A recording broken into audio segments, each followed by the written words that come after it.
going to go through a back squat. So similar to a front squat, now we are working core, glutes, hips, hamstrings, and quads. A couple key things: making sure hips go back, core stays tight, shoulders stay up. You want to make sure your weight stays on your heels and that you're not shifting forward onto your toes. So make sure that you're lining that bar right in the middle.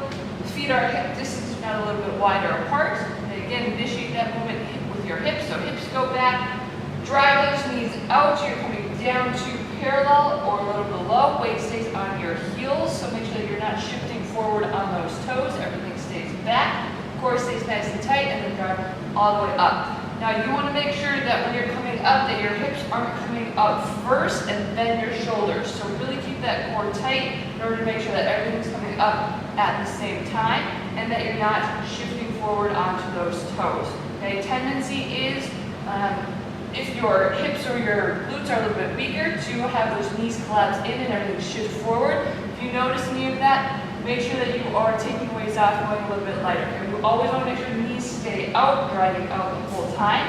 And if you have a hard time getting down to parallel, then you might want to try a front squat. Front squat's a little bit easier because you get down lower until you can get that movement pattern ingrained, then progress up to the back squat. So always make sure that every single time you are doing a back squat, you are getting down to parallel, if not a little bit lower, driving those knees out and staying back on your heels.